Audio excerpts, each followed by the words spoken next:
మొక్కజొన్న 609 విత్తనము రామాంజనేయులు నార్లాపురం గ్రామ సమీపంలో పెట్టడం జరిగింది. మన రాఘవేంద్ర షాప్ లో తేవడం జరిగింది. ఏమండి మీరు అని ఇచ్చింది విత్తనము? ఎకరాకి 2 ప్యాకెట్లు మీరు విత్తనం పెట్టినారు అంతే కదా? బలం వచ్చి మీరు ఎంత వేసారు? ఎకరాకి 10 బ్యాగులు విత్తనం బలం వేసారు. అచ్చా, ఇప్పుడు ఈ పంట బాగా పండింది. ఈ విత్తనాన్ని చూసిన రైతులందరూ వచ్చారు.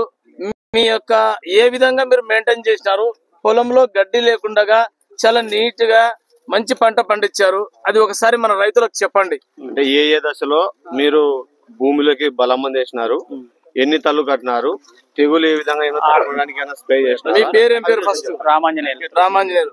మీరు ఇత్తనం ఏ ఇత్తనం పెట్టినారు? ఇది శ్రీరామ సీడ్స్ 609.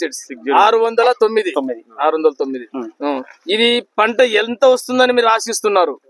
30 పైన 35. ఈ ఇత్తనం ప్రకారంగా 45 వరుసగా గింజలు ఉన్నాయండి.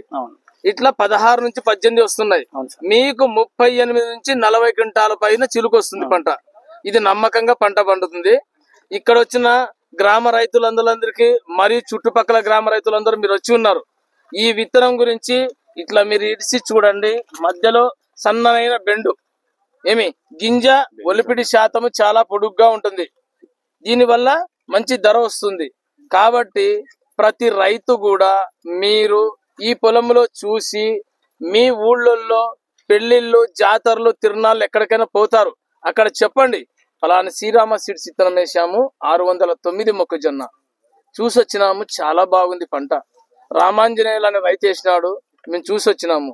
మీరు కూడా మన పొలంలో పెట్టి మనం బాగా పండించాలా అని మన సోదరులకందరికి ఒకరికొకరు చెప్పడం వల్ల రైతుకు రైతు సహాయం చేసిన వాళ్ళం అవుతాం. కాబట్టి ఈ రైతు సదస్సుకు వచ్చిన రైతు సోదరులందరికీ మరొక్కసారి ధన్యవాదాలు తెలుపుకుంటూ, మీరు శ్రీరామ సీడ్స్ మొక్కజొన్న 609 విత్తనం పెట్టి మీ ఇండ్లలో మంచి బంగారు పంట పండాలని కోరుకుంటున్నాం.